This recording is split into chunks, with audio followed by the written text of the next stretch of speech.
우리가 하나님의 형상에 관련된 말씀은 그래도 어느 정도 좀 들어보셔서 이거일 거야 라고 대부분 아마 좀 추측을 하실 것 같아요. 하나님께서 천지를 창조하시고 마지막 여섯째 날에 사람을 만드셨습니다. 그리고 사람을 만들었다는 건요, 하나님이 창조한 이 사이에 가장 특별하다라는 걸 우리도 이미 알고 있고 또한 성경도 강조하고 있습니다. 물론 우리 한글 성경에서는 정관사라고 해야 될까요? 이런 부분들이 좀 원래 특성상, 언어적인 특성상 나타나지 않는데요, 원어 성경이나 이런 데는 정관사가 여섯 번째 날에 좀 사용이 되고 있습니다. 그러니까 이 날이 정말 특별한 날이다라고 하나님이 이미 여섯째 날부터 지칭을 좀 하고 있는 거죠. 즉 우리를 만들었다는 것 자체가 굉장히 특별한 겁니다. 다시 한번 1장 26절을 보시면요, 하나님이 이르시되 우리의 형상을 따라 우리의 모양대로 우리가 사람을 만들고 그들로 바다의 물고기와 하늘의 새와 가축과 온 땅과 땅에 기는 모든 것을 다스리게 하자 하시고, 이렇게 되어 있습니다.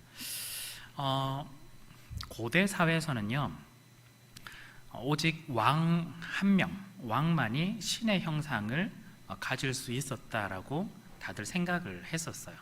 그래서 고대 왕들은 그냥 인간 왕으로 군림을 하는 걸 원치 않았고, 예전에 이런 단어 있죠, 재정일치. 그것처럼 마치 내가 제사장인 것처럼 보이지만 사실은 내가 왕이다라는 걸, 내가 신이다라는 걸 보여주기를 원했습니다. 그래야 제대로 다스릴 수 있었기 때문이죠. 왕 자체가 신이라는 주장, 그리고 백성들은 당연히 왕이 신이야 라고 믿어왔던 그 시대에 하나님께서는 뭐라고 말씀하시냐면, 하나님이 인간을 창조하실 때 신의 형상, 하나님의 형상을 인간에게 부여했다. 그리고 그게 왕 한 사람에게만 부여한 것이 아니라 모든 사람에게 동일하게 부여했다라고 분명하게 이야기를 하고 있어요. 오늘날 같으면 모든 사람이 다 존귀한 사람, 특별한 사람, 모든 사람이 그 존엄하고 굉장히 가치 있고 인격에 대해서 존중을 받아야 되는 시대, 이미도 우리 다 잘 알고 있지만요, 당시에는 그게 당연히 안 되었던 시대였죠.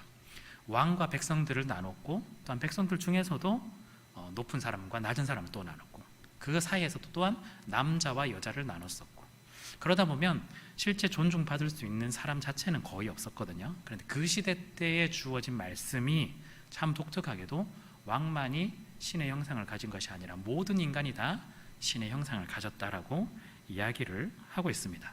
즉 세상의 기류, 세상이 바라보고 있는 이 사람에 대해서 바라보고 있는 이 자체를 하나님은 완전히 좀 뒤집어 엎는 거죠. 굉장히 혁명적이고 엄청난 일들을 여기서 이미 말씀하고 있습니다. 그래서요, 우리에게 꼭 기억해야 될 첫 번째 한 가지는요, 하나님의 형상이 인간에게 있다는 것 자체가 굉장히 중요한 포인트예요.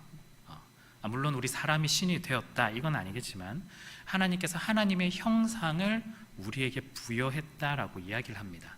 자, 물론 제가 오늘 말씀 중에는 이 형상이 뭐다라고 제가 따로 설명을 드리지는 않을 텐데요, 이미 하나님이 가지고 있는 인격이나 성품이나 이런 것들이겠죠. 하나님이 우리랑 똑같이 생겼다, 물론 우리가 상상으로 그것도 참 좋은 것 같아요. 그렇지만 하나님이 물질로 되어 있는 게 아니기 때문에 이 얼굴을 가졌다라고는 할 수는 없거든요. 물론 우리에게 좀 이해하기 쉽게 해서 하나님이 손이 있는 것처럼, 발이 있는 것처럼, 눈동자가 있는 것처럼 성경은 표현하고는 있지만, 어쨌든 우리는 하나님의 형상을 닮아 있습니다. 참 독특한 건요, 형상이라는 이 단어의 원래 이야기들이 다른 성경에서는 뭐라고 보통 사용되냐면 우상으로 사용이 돼요. 그런데 여기 있는 1장 26절, 27절에 나오는 이 단어는, 형상은 그 우상하고는 다른 뜻으로 사용을 되고 있습니다. 같은 단어인데, 그 한마디로 하나님께서 인간에게 형상을 부여했다는 건 우상을 부여한 것이 아니라 뭔가 특별한 걸 부여했다라는 걸 우리가 조금 알 수 있는 거죠. 그래서 우리가 보이지 않는 하나님을 우리는 어떻게 볼 수가 있을까? 우리는 보이지 않는 하나님을 어떻게 하면 사람들에게 보여줄 수 있을까 고민들을 해보면서 이렇게 하면 보여지지 않을까라고 많은 고민을 해봤지만, 굉장히 쉬운 답이 이미 창세기 1장에 나와 있다는 거예요. 하나님의 형상이 우리 가운데 이미 있기 때문에 우리 자체가 하나님을 보여주는 겁니다. 우리가 신이란 뜻은 아니에요. 신이란 뜻은 아니지만 하나님의 형상이 우리 가운데 반영이 되어 있기 때문에 우리의 존재 자체가, 우리의 모습 자체가 하나님을 보여주는 그 존재라는 거예요. 가만히 있어도, 뭔가를 하지 않아도 그렇습니다. 하나님께서요 또한 인간에게, 우리에게 하나님의 형상을 보여주었다, 그리고 부여했다라는 건 어떤 뜻이냐면, 우리가 하나님을 만나는 데 있어서, 우리가 하나님을 만날 때 중간에 어떤 매개체가 필요 없다는 뜻이에요. 누구를 거쳐서 만나는 이런 일이 없는 거죠. 예를 들어서 이런 이야기들 있잖아요. 굉장히 높으신 신을 만나는데 중간에 인간보다는 높고 신보다는 살짝 낮은 그런 존재, 그런 존재한테 부탁을 하면 그 존재가 하나님을 만나게 해주는 그런 과정들을 사실은 신화나 여러 가지를 통해서 볼 수 있거든요. 천주교에서도 이런 케이스가 굉장히 많죠. 이 중간에 있는 존재가 대부분 성인, 세인트 같은 케이스가 이 케이스라고도 보시면 돼요. 우리가 하나님 앞에 기도를 하고 싶은데 성인들의 기도는 훨씬 더 잘 들어줄 거야 하면서 성인들한테 부탁을 하는 거예요. 천주교가 그런 케이스거든요.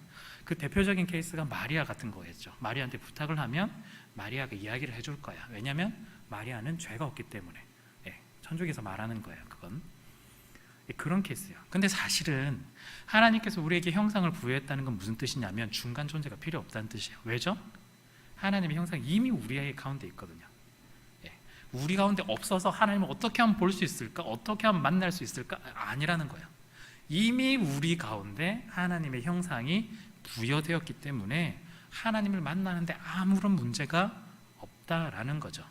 물론 죄를 지었을 때는 이 형상이 무너졌기 때문에 하나님을 반드시 만날 수 있도록 하는 존재가, 중간 종기가 필요했었어요. 그게 예전에는 제사를 통해서 여러 가지 방법들을 썼겠지만 예수님께서 단번에 해결하셔서 이제는 우리가 하나님을 만날 수 있는, 즉 회복, 형상의 회복이 일어나서 하나님을 만날 수 있게 된다는 거예요. 그래서 우리의 기도는요 처음부터 하나님 아버지라고 불러요. 하나님 다이렉트로 만나는 거예요. 쉽게 말하면 하나님을 다이렉트로 만나지 못했다면 중간 존재를 이야기했죠. 성인이시여, 마리아여, 뭐 이렇게 중간중간 이야기를 했을 거예요. 그렇지만 우리는 하나님의 형상이 있기 때문에 하나님과 직접 만날 수 있습니다. 여러분 한번 생각해 보시면요, 십계명에 보면 하나님이 이런 이야기를 해요. 그 하나님의 형상을 만들지 말라라고 되어 있어요. 왜 그런지 혹시 생각해 보셨어요? 뭔가 형상을 만들면 그게 하나님처럼 보이니까 당연히 뭐 그렇겠죠. 근데 원래 근본적인 건요, 하나님의 형상, 처음에 형상 이야기를 했는데 형상이 이미 우리 가운데 있기 때문에 형상이 필요 없다는 뜻이에요. 조금 어렵나요? 하나님의 형상이 우리 가운데, 이미 우리 자체가 하나님의 형상이 있기 때문에 굳이 다른 걸 만들지 않아도 우리를 통해 하나님을 볼 수가 있다는 뜻입니다.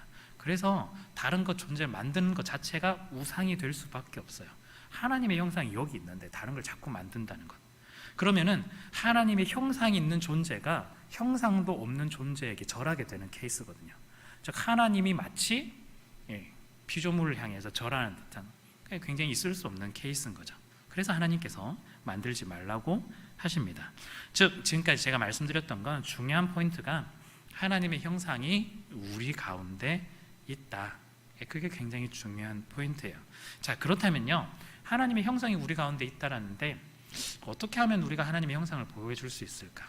조금 더 쉽게 말하면 우리 가운데 계신 하나님을 어떻게 하면 우리는 드러내 보일 수가 있을까라는 질문을 해볼 수가 있겠습니다.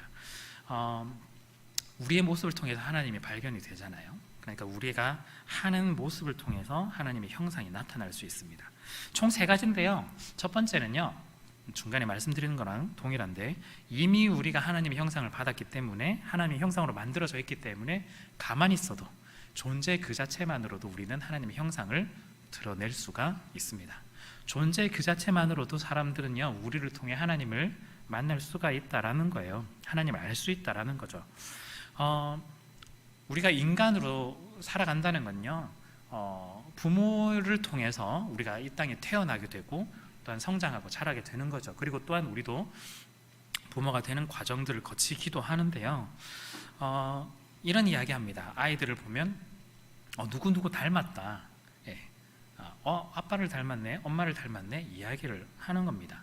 심지어요 성격도 닮아요. 얼굴은 안 닮았을 수도 있어도 성격도 닮아가는 경우가 굉장히 많습니다. 제 딸을 보면 좀 그런 것 같아요. 성격이 안 좋아요. 제가 좀 무뚝뚝하기도 하고요. 그리고 뭐 흔히 말해서 좀 뭐라고 해야 되실까요? 건드는 것도 별로 안 좋아하고 약간 그런 것도 좀 있거든요.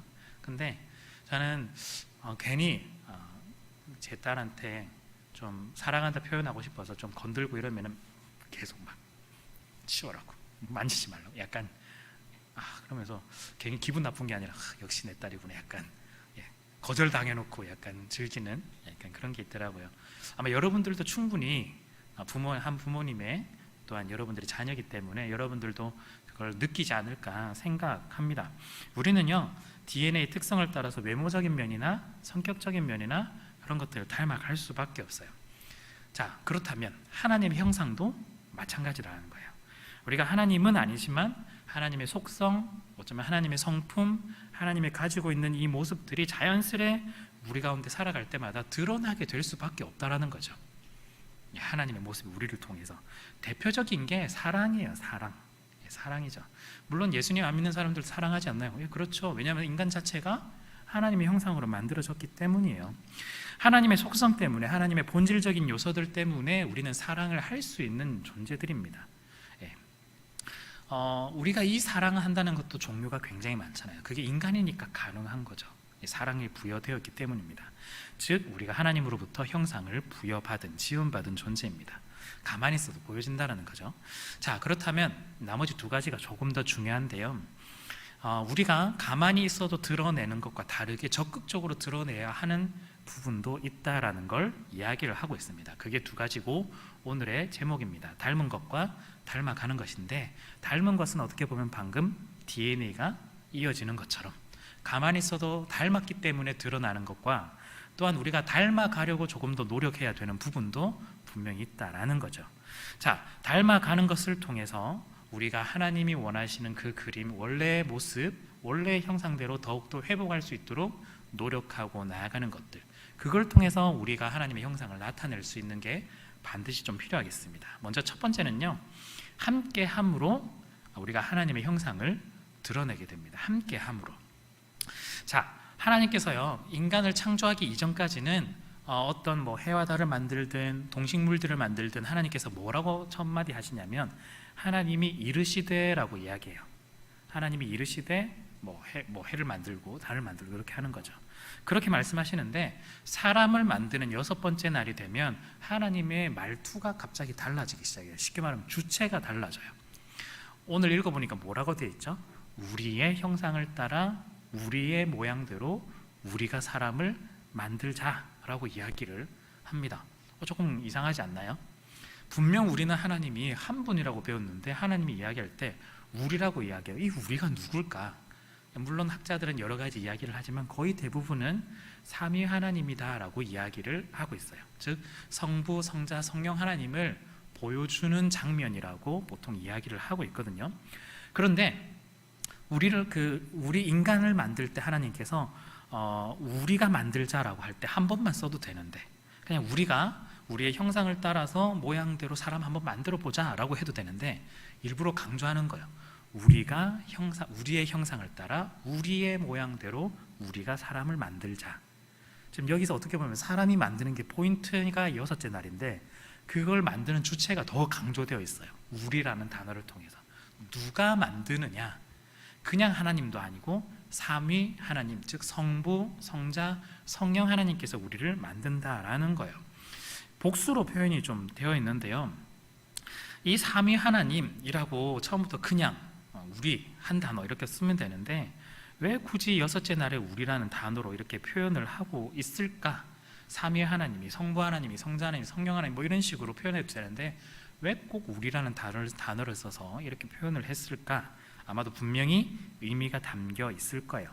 우리의 형상을 따라 우리의 모양대로 우리가 사람을 만들고, 여러분들께서 한번 생각해 보시면요, 어떤 팀으로 같이 일을 할 때, 그러니까 우리 팀이 되죠. 우리 팀이 일을 할 때 일이 가장 잘 진행될 때는 어떨 때일까요? 물론 결과적으로 제일 잘 나오게 때이지만 그 과정적인 면으로 봤을 때 우리 팀이 서로 뭔가 한 사람이 이야기하면 다른 사람도 잘 흡수가 되고 그게 마치 내 생각인 것처럼 다들 하나가 된다는 느낌, 서로 조화가 되고 조율도 너무 쉽게 잘 되고, 또한 내가 이야기할 때 이 의견이 다른 사람이 싫어하면 어쩌지, 반대하면 어쩌지, 이런 생각보다 좀 더 자유롭게 나눌 때 그 사람 또한 잘 받아들이고 잘 이해하고, 나도 또한 마찬가지고, 뭔가 팀이 하나로 착착착 톱니바퀴 굴러가듯이 조화롭게 만들어질 때 나중에 결과는 어떻게 될지 몰라도 느낌상 결과도 잘 나오지 않을까라는 느낌을 가지고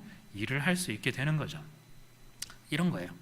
요즘 오디션 프로그램들이 계속 예전부터 계속 있었지만, 오디션 프로그램 특징 보면 첫 번째 예를 들어 라운드에서는 개별로 붙게 되고, 그걸 통과하게 되면 보통 약간 두세 명이서 하나로 뭉쳐가지고 임의로, 그래서 팀을 만들어서 막 약간 팀 미션처럼 하고 막 이렇게 하거든요. 그런데 오디션 프로그램들을 보면 나름대로 이 사람들이 음악적인 역량을 갖춘 사람들이고, 재능도 있고 나름대로 그런 거 있잖아요. 나름 나만의 음악이 있다라는 그런 색깔도 분명하게 있는데, 두 명, 세 명이 이렇게 합쳐질 때 우리는 의문을 들죠. 이 사람들 합쳐지면 정말 좋은 게 나올까? 그런데 결과물을 보면 어마어마한 거예요. 근데 그 과정을 보면 우리가 누구 하나 희생하지 않고서는, 즉 서로가 서로에게 자리를 내어주지 않고서는 그 결과물이 나올 수 없다는 걸 우리가 TV 프로그램을 보면서 알 수가 있어요. 그런데 결과물이 굉장히 안 좋은 케이스가 반면에 있는 경우도 있죠. 그러니까 그럴 때는 어떤 경우였죠? 한 사람이 자기 주장을 엄청나게 내세우고 자기가 이 방식을 해야만 우리가 통과할 수 있다고 주장하기도 하고, 다른 사람의 의견을 묵살한다거나, 또한 다른 사람의 파트 분량을 굉장히 적게 만든다거나, 이런 거죠. 우리가 잘 알고 있어요. 사실은 이 모든 과정이 두 명이든 세 명이든 조화롭게 서로 맞춰 나갈 때 아름다운 결과물들이 나올 수 있다는 걸 너무 잘 알고 있습니다. 자, 이게요, 우리가 조금 쉽게 이해하기 위해서 제가 말씀을 드렸는데, 삼위 하나님께서 인간을 창조하실 때 아마 이런 모습이지 않았을까라고 한번 추측을 해보는 거죠. 즉 서로 삼위 하나님이, 즉 예를 들어 성부 하나님이 내가 생각에는 이게 맞아 라고 아마 주장하듯이 모든 것들을 한 게 아니라 서로가 함께 만들어 나가고 서로가 함께 하나가 되고 서로가 함께 이루어져 가는 그 모습을 통해서 가장 아름다운 결과물이 여섯째 날에 등장하게 된다는 거죠. 그게 인간이다라는 겁니다. 이 삼위 하나님께서 이렇게 하실 때 이 성부, 성자, 성령 하나님이 어떻게 했길래 이런 아름다운 결과물들, 조화를 만들어낼 수 있을까? 저는 두 가지라고 오늘 말씀을 통해서 좀 드리고 싶습니다. 하나는 사랑이고요, 하나는 신뢰라고 볼 수 있는 것 같아요. 즉 삼위 하나님이요, 서로가 인간을 만들 때, 서로 좋아할 때 사랑과 신뢰를 통해서 사람을 만들었다라는 거예요. 삼위 하나님은 사랑 가운데 신뢰 가운데 우리를 창조하셨다는 거죠. 그렇기 때문에 그걸 강조하기 위해서 1인칭이 아닌, 즉 하나님이 인간을 창조하셨다 여기서 이렇게 말하지도 않고, 그냥 삼위 하나님이 만들었다 이렇게 말하지도 않고, 우리가 이것을 만들었다, 우리가 사람을 만들었다, 심지어 그걸 우리라는 단어를 3번이나 반복하는 것도 정말 완전하게 완벽하게 조화를 이루며 완벽한 사랑과 신뢰를 갖추면서 인간을 만들었다라는 걸 보여주시기 위해서, 그리고 그것이 그 모습의 형상들, 사랑과 신뢰가 하나님의 형상 가운데서 자연스럽게 인간에게 흘러가게 만들기 위해서 보여주셨다라는 거예요. 즉 그 말은요, 하나님의 형상으로 우리가 지어졌는데 하나님의 형상이 정말 많은 부분들이 있겠지만 가장 중요한 부분은 어쩌면 사랑과 신뢰이지 않나라고 생각을 하는 거죠. 우리가 하나님의 형상을 드러낸다는 건 결국 우리가 사랑을 드러낸다는 뜻이고 신뢰를 드러내는 겁니다. 자, 그런데요, 우리가 사랑을 드러내고 신뢰를 드러낼 때 상대방이 있을 때 가능할까요? 없을 때 가능할까요? 너무 단순한 질문인가요? 상대방이 없으면 이거 아무 의미 없어요. 상대방이 없는데 무슨 신뢰를 해요? 상대방이 없는데, 물론 자기 사랑할 수 있겠죠. 그 사랑 말고 무슨 상대방을 사랑할 수 있겠어요? 상대방이 없으면 불가능하다. 즉 이 말은요, 삼위 하나님이 서로 사랑하고 신뢰할 수 있는 건 삼위라는 존재 때문에, 즉 우리가 하나님의 형상으로 만들어져서 우리가 사랑하고 신뢰함으로써 하나님을 보여줄 수 있는 건요, 우리가 혼자가 아니라 여럿이 함께 있을 때입니다. 혼자가 아니라, 즉 쉽게 말하면 공동체가 될 때 하나님의 사랑과 신뢰, 즉 하나님의 형상을 보여줄 수 있게 된다라는 거예요. 그래서 성경은요, 대표적으로 처음부터 사람을 갑자기 똑같은 사람을 수십 명 만들어서 사랑하고 신뢰하라고 보여준 게 아니라 제일 처음에 어떻게 만들었냐면 남자와 여자를 통해서 이걸 구현해낼 수 있도록 하셨다라는 거죠. 남자와 여자를 통해서. 그래서 남자 혼자 있으면 사랑과 신뢰 불가능합니다. 여자 혼자도 마찬가지겠죠. 그래서 남자와 여자 두 사람이 하나가 되는 과정 속에서 사랑하고 신뢰하는 걸 통해 하나님의 형상이 드러내게 되는 겁니다. 자, 이제 우리 가운데 적용을 해보면요, 남자와 여자뿐일까요? 신약적인 표현으로 보면 주인하고 종, 정말 이질적인 존재들, 그리고 유대인과 이방인, 그리고 배운 사람, 배우지 못한 사람, 또한 부자인 사람, 가난한 사람, 즉 쉽게 말하면 모든 격차가 있는 모든 사람들이, 이질적인 사람들이 모두가 다 하나가 되는 과정, 어떻게? 사랑과 신뢰로 하나가 되는 과정을 통해서 하나님의 형상이 나타난다라는 거예요. 우리 남자 여자 이야기했지만 남자 여자만큼 굉장히 이질적인 존재도 없잖아요. 서로 너무너무 다르잖아요. 이 두 사람이 만나서 교제하고 또한 사랑하고 또한 나아간다는 건요, 정말 정말 어려운 일이에요. 저만 어려운 거 아니겠죠? 어려운 일이에요. 이 어려운 과정 속에서 사실은 우리가 계속해서 걸어 나갈 수 있는 건 서로 사랑하기 때문에, 그리고 서로 신뢰하기 때문에 두 사람이 같이 있을 수 있는 거지, 남자와 여자가 같이 있을 수 있는 거지, 신뢰가 무너지면 같이 있을 수 없어요. 이건 남자 여자 여자도 마찬가지예요. 즉 사람과 사람 사이에 사랑과 신뢰가 없다면 함께 있을 수 없습니다. 함께 있을 수 있으려면 사랑과 신뢰가 있어야 되고, 또한 그걸 통해서 하나님의 형상이 드러낼 수 있다라는 거죠. 자, 여러분들 생각해 보시면요, 처음에 제가 언급해 드렸던 고대의 왕들이 신의 형상을 가지고 있었고, 또한 다른 이들은 신의 형상을 가지지 못하게 만들었다라는 게 있었는데요, 하나님은 그 문화와 그 분위기, 그 모든 것들을 오히려 뒤집어서 그게 아니야, 모든 사람에게 하나님의 형상이 있어라고 이야기를 했습니다. 자, 그렇다면 오늘날도 마찬가지예요.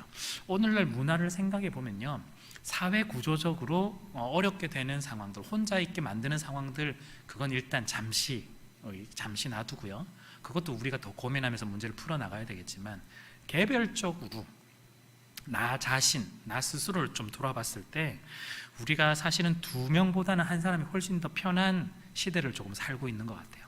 여러 사람보다는 혼자인 시대. 혼자가 살아가면서 내가 조금 더 편하고 내가 자아 실현을 이루어 나가고 혼자가 있을 때 훨씬 더 좋아라고 말하고 있는 이 시대 가운데, 우리는 성경적인 그림을 따라간다면, 믿는 사람이라면 어떻게 살아가야 되느냐? 혼자가 아니라 함께 살아갈 수 있는 노력을 훨씬 더 많이 기울일 필요가 있다는 거죠. 함께 있을 때 힘이 생기고요, 함께 있을 때 공동체를 이루어 나가고, 함께 있을 때 하나님의 형상을 드러낼 수가 있는 겁니다. 그러니까 요즘 대세라고 해서 그냥 혼자만이 모든 걸 다 할 수 있다라는 대세를 넘어서 우리가 함께하는 우리가 될 수 있어야 하겠습니다. 자, 여러분은요, 하나님의 형상을 나타내기 위해서 얼마나 좀 노력하시나요? 특별히 나와 다른 이들과의 관계를 통해 보면 이질감이 있는 굉장히 먼 이런 사람들 가운데 우리가 저 사람은 어쩔 수 없어 라고 그냥 거부하거나 혹시 회피하고 있지는 않습니까? 어쩌면요, 우리가 함께 만들어져 간다는 건요, 나랑 똑같은 사람이 같이 서 있는 것이 아니라 다르지만 이 사람과 사랑과 신뢰 과정들을 계속해서 만들어 나가는 그 속에서 우리가 하나님의 형상을 드러낼 수 있을 겁니다. 그래서 여러분들 혹시 머리로 생각으로 한번 떠올려 보시고, 혹시 내가 거부하고 회피하고 내가 하나가 되기 위해 사랑과 신뢰를 주지 못하는 상대는 누구일까 한번 고민해 보시면서, 혹시 그런 상대가 있다면 그 상대도 나를 향해서 사랑과 신뢰를 보내줄 수 있도록, 그리고 여러분도 그 상대를 향해서 사랑과 신뢰를 보내서 혼자가 아니라 함께하는 걸 통해 하나님의 형상을 드러낼 수 있었으면 좋겠습니다. 작게는 우리의 공동체부터, 좀 넓게는 여러분이 속한 직장에서나 만나는 많은 사람들에게까지 이런 사랑과 신뢰를 통해 함께함으로 하나님의 형상을 보여줄 수 있는 여러분들이 되시기를 바랍니다. 자, 두 번째는요, 우리가 적극적으로 뭘 어떻게 해야 되느냐? 섬김으로 하나님의 형상을 드러낸다라고 볼 수 있어요. 섬김으로. 첫 번째는 함께함으로였죠. 좀 적극적으로 할 때. 두 번째는 섬김입니다. 섬김으로 하나님의 형상을 드러냅니다. 오늘 26절, 27절을 읽었는데요. 하나님께서 인간에게 주신 명령이 있어요. 뭐 정복하고 뭐 이런 이야기 많지만 딱 한마디로 다스리라라는 명령이 있었거든요. 다스려야 된다라고 이야기를 합니다. 자, 그런데 지금까지 사실은 우리는 이 다스림에 대해서 오해를 좀 많이 해왔어요. 지배, 내 밑에 두는 것, 이런 개념으로 우리가 이해를 해왔는데요. 사실은 그 다스림이 아닌 거죠. 어느 정도 추측은 하시겠지만, 자, 그렇다면 이 성경에서는 이 다스림을 뭐라고 이야기할까? 성경의 다른 부분을 가지고 이 다스림에 대한 해석을 조금 해보면 좋겠습니다. 특히 천지를 창조하신 그 하나님, 삼위 하나님인데요, 예수님께서 뭐라고 말씀하셨을까를 살펴보면 그 당시에 다스리라고 명령하셨던 그분께서 지금 우리가 살아가는 이 시대, 신약 시대 가운데 다스림에 관해 어떻게 말씀하셨는지를 살펴보면 같은 의미인지 우리가 확인을 해볼 수가 있겠죠. 즉, 이해가 되시나요? 천지를 창조하신 그 하나님이 지금 예수님이잖아요. 예수님이거든요. 예수님께서 하신 말씀, 그때나 지금이나 다르지 않다는 거죠. 동일한 말씀이기 때문에 지금 신약에 나타나 있는 예수님의 말씀을 통해 한번 살펴보는 겁니다. 다스림이 어떤 건지. 자, 여러분들 오늘 한 두 군데 정도 말씀을 한번 찾아보시면 참 좋겠는데요. 이거는 제가 자막 부탁을 안 해드려가지고 없거든요. 한번 찾아보시면 좋겠습니다. 마가복음 10장 43절, 44절, 45절인데요. 좀 유명한 구절이니까요. 아마 들어보셔도 아마 여러분들이 잘 아실 것 같아요. 마가복음 10장 43, 44, 45절입니다. 신약 72페이지인데요. 같이 한번 읽겠습니다. 같이 세 구절 시작. 너희 중에는 그렇지 않을지니 너희 중에 누구든지 크고자 하는 자는 너희를 섬기는 자가 되고 너희 중에 누구든지 으뜸이 되고자 하는 자는 모든 사람의 종이 되어야 하리라. 인자가 온 것은 섬김을 받으려 함이 아니라 도리어 섬기려 하고 자기 목숨을 많은 사람의 대속물로 주려 함이니라. 아멘. 자, 여기에 보니까 크고자 하는 것, 으뜸이 되는 것, 이게 쉽게 말하면 다스리는 거죠. 내가 위에서 다스리겠다. 그렇다면 예수님께서 뭐라고 말씀하셨죠? 다스리려면 어떤 사람이 되어야 되느냐? 다스리는 사람의 조건에 대해서 이야기를 하고 있어요. 즉 예수님께서 말씀하시는 것은 다스리는 자가 되기 위해서는 첫 번째 섬기는 자가 되어야 된다라고 이야기를 하죠. 그러니까 그걸 다른 걸로 표현하면 모든 사람의 종이 되어야 된다. 심지어 그렇게 이야기를 하고요. 더 나아가서 섬김이란 단어보다 종이 단어가 좀 더 세죠. 거기서 예수님은 좀 더 나아가서 뭐라고 이야기하시냐면 마지막에 섬기기 위해서 나는 목숨까지 내놓겠다라고 이야기해요. 우리가 섬긴다고 할 때 그냥 옆에 뭐 자리 좀 잘 챙겨주고 괜찮아 한마디 하고 그 정도 수준인 줄 알았는데 좀 단계가 조금 더 세지는 거예요. 섬김에서부터 거의 종처럼 우리가 남들을 섬겨야 되고 종에서부터 이제는 목숨까지 내어놓을 수 있는, 희생까지 할 수 있는 사람이 다스릴 수 있는 사람이다라고 예수님이 이야기를 한다라는 겁니다. 즉 하나님께서 처음에 창조하셨을 때 다스려라라고 명하신 건 누구를? 세상을 다스려라고 명하셨는데요. 즉 세상을 내 발 아래, 내 지배 아래 그렇게 둘 때 하나님의 형상이 드러나는 것이 아니라 이 모든 세상 가운데 우리가 섬김으로, 종으로, 예수님이 대속물로 죽으셨던 것처럼 우리도 희생 가운데 나아갈 때 하나님의 형상이 나타난다라는 걸 이야기를 하고 있습니다. 자, 여러분, 그렇다면 이건 또 이렇게 살려고 하면 너무 힘들죠. 무슨 말인지 대충 느낌이 오니까 여러분들 어떻게 하나님의 형상을 좀 드러내고 계신가요? 하나님의 형상을 우리는 지금까지 어떤 식으로 보여주고 있었을까요? 좀 더 쉽게 말하면 여러분은 어떻게 하나님의 살아계심을 보여주고 계셨나요? 우리는 어쩌면 지금까지 신앙 생활이라는 그런 모습을 통해서 아마 보여줬을지도 몰라요.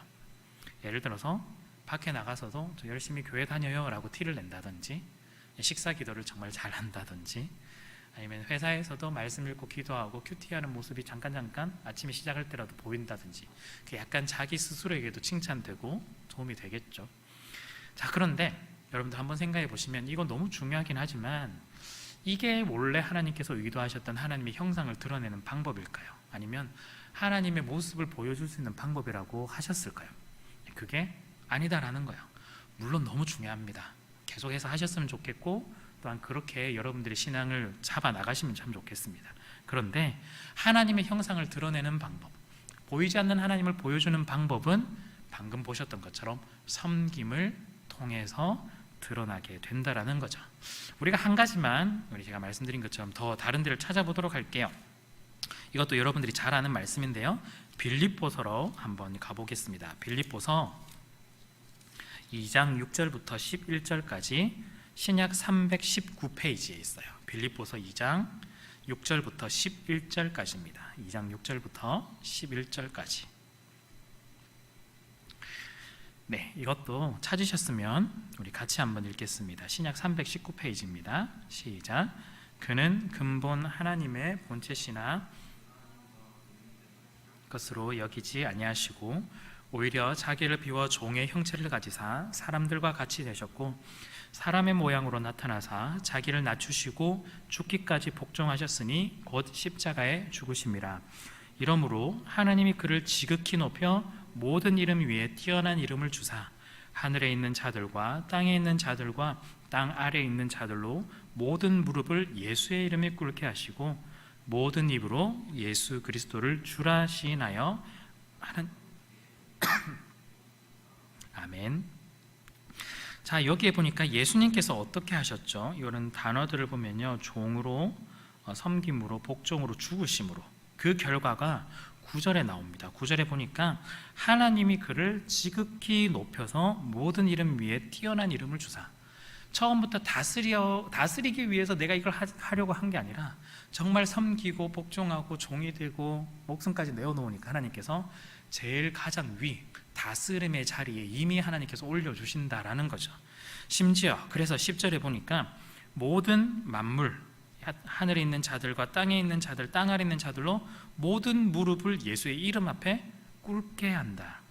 이게 진정한 다스림이겠죠. 이 사람들이 정말 예수님 앞에 무릎을 꿇는 거예요. 그래서 11절 보니까요, 모든 입으로 예수 그리스도를 주라 시인하여, 이 모든 입이 방금 무릎을 꿇은 사람들이겠죠. 하나님 아버지께 영광을 돌리게 하셨느니라. 어떻게 하면 우리가 살아계신 하나님을 보여줄 수 있을까? 하나님의 형상을 보여줄 수 있을까? 방금 빌립보서에 있는 단어를 사용한다면 어떻게 하면 우리가 하나님께 영광을 돌릴 수가 있을까? 질문을 한다면 우리가 정말 말씀 읽고 기도하고 정말 중요하겠지만 섬김과 복종과 종으로 또한 죽음으로 우리가 나아갈 때 하나님께서 우리를 가장 높은 자리에 세워주시며 다스릴 수 있는 권한도 주시고 그게 모든 사람들이 그 앞에 엎드리게 되고 자연스럽게 하나님의 영광을 돌리는, 즉 하나님의 살아계심을 선포하게 되는, 내가 아니라 그 사람들이 선포할 수밖에 없는, 그리고 내가 아니라 그 사람들이 하나님의 형상을 바라볼 수밖에 없는 그 결과로 드러나게 된다라는 거예요. 우리가 지금까지는 하나님의 영광을 보여주고 형상을 보여주고 하나님을 보여주는 것에 대해서 굉장히 어려움을 가지고 있었고 어떻게 하면 해야 될까라고 했는데 사실은 굉장히 쉬운 답이 성경에 나와 있는 거죠. 물론 쉬운 답이라고 해서 우리가 실제 행동으로 옮기는 건 쉽지는 않다는 거 너무 잘 알고 있어요. 너무너무 어렵고 너무너무 힘들어요. 왜냐하면 우리가 섬긴다는 건요, 우리의 자존심 내려놔야 되거든요.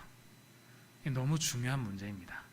내 자존심을 가지고 있으면 내가 이런 사람인데, 내가 그래도 교회 좀 다녔는데, 내가 그래도 청년이부 좀 오래 있었는데, 내가 예를 들어서 청년이부에서 뭐 좀 해봤는데, 우리가 그냥 예를 들어서 그런 거예요. 여러분들 혹시나 그러지 마시고 어쨌든 우리가 모든 상황 가운데서 이런 마음으로 자존심을 내세우며 나아가면요, 절대 섬김을 할 수가 없어요. 왜냐하면 나는 이런 사람이기 때문에 섬김을 받아야 하거든요. 받는 사람이 되는 순간 우리는 세상을 다스릴 수도 없고 하나님의 형상을 드러낼 수도 없고 그 사람들이 나의 모습을 보고 하나님의 영광을 돌릴 수도 없는 단계로 나아가게 된다는 거예요. 여러분, 그렇기 때문에요, 우리가 너무 거창하게 하나님의 영광을 드러낸다 이렇게 하지 않아도 스스로의 삶 가운데 잠시 한번 살펴보면 내가 믿는 사람으로 내가 유익만 따졌던 건 아닐까? 내가 손익계산 따져가면서 그냥 내가 일을 해왔던 건 아닐까? 내가 자존심 따져가며 내 자존심을 세울 수 있도록 해왔던 건 아닐까? 라고 질문을 해볼 필요가 있다는 거예요. 만약 우리가 손익계산하고 또한 내 이득을 따지고 자존심을 내세워서 해왔다면 사실은 그게 겸손하게 섬김으로 나아가지 못했다라는 증거가 될 겁니다. 우리 교회 공동체에서요, 서로 겸손하게 행하고 서로 가운데 종이 되기도 하고 또한 복종하기도 하고 섬기면서 우리가 또한 우리가 가지고 있는 걸 손익 계산할 때 손해가 나더라도 우리 지체들에게 해봤으면 좋겠습니다. 여러분들이 가지고 있는 상황 가운데서 아주 작은 하나라도 해보시면 좋겠어요. 저도 한번 고민을 해보면서 같이 여러분들의 이 마음과 좀 동참을 해보고 싶습니다.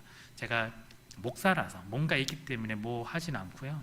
사실은 저도 똑같은 존재들이거든요. 어차피 하나님 앞에서 같은 존재들이기 때문에 제가 고민하면서 어떻게 하면 또 섬겨 나갈 수 있을까? 저도 한번 실천을 해보겠습니다. 여러분들도 한번 살펴보면서 실천해 보시면 좋겠어요. 우리가 상대방에게 나아갈 때요, 특별히 이것도 여러분들이 실천하실 때 한 가지 좀 부탁을 드리고 싶은 건 내 기준으로 하지 않았으면 좋겠습니다. 예, 자신의 기준으로 상대방을 배려하면서 상대방을 생각하면서 해보시면 좋을 것 같아요. 우리의 행동, 말투, 언어, 눈빛, 비언어적인 행동 모두 내 기준으로 관점으로 하는 것이 아니라 우리의 지체들과 상대방과 공동체를 바라보면서 해봤으면 좋겠습니다. 자, 여러분, 말씀을 조금 정리를 해보려고 하는데요, 우리는요 하나님의 형상으로 지음을 받았습니다. 그렇기 때문에 우리 자체가 사실은 하나님의 형상을 보여주는 존재들이에요. 자, 그런데 거기서 그냥 가만히 있고 끝을 내는 것이 아니라 예수 믿는 사람이기 때문에 또한 그리스도인이기 때문에 그리스도께서 하셨던 것처럼 빌립보의 그 모습처럼 마가복음의 그 모습처럼 우리도 그 길을 갈 필요가 있겠습니다. 어떻게 하면 될까요? 첫 번째는 우리의 모습을 보여줄 때 함께함으로 하나님의 형상을 보여주는 거죠. 이거 굉장히 중요합니다. 기억을 꼭 하셨으면 좋겠습니다. 함께하기 위해서는 상대방을 더 안아주셨으면 좋겠고요, 상대방을 좀 더 포옹해 주셨으면 좋겠고, 상대방을 더 사랑해 주셨으면 좋겠습니다. 더 신뢰해 주셨으면 좋겠습니다. 그리고 또 한 가지, 우리가 어떻게 하면 하나님의 형상을 보여줄 수 있다고 했죠? 섬김을 통해서 하나님의 형상을 보여줄 수가 있습니다. 우리 사랑하는 가족들, 또한 우리 가족 모임에 있는 우리 가족들, 또한 우리의 청년 이부 지체들, 또한 여러분들이 주변에 생각나는 그 사람들에게 하나님의 형상을 드러내 보이시면 좋겠습니다. 자, 우리 가운데 사랑과 신뢰가 더욱더 풍성한 우리 청년 이부가 되었으면 좋겠어요. 우리가 하나님을 닮은 것도 있겠지만 또한 닮아가는 것, 우리가 그 부분 형상이 우리 가운데 있기에 닮아가는 것을 우리가 좀 더 고민하며 살아가면 참 좋겠습니다. 하나님의 형상이 있기 때문에 우리 스스로가 자존감이나 이런 거 떨어지지 마시고 계속해서 우리를 북돋으면서 격려하시면서, 그래, 나 하나님의 형상으로 만들어진 존재야, 내가 곧 하나님을 보여줄 수가 있어, 당당하게 또한 함께 손잡고 우리가 하나님의 영광을 돌릴 수 있는 우리 모두가 되었으면 좋겠습니다.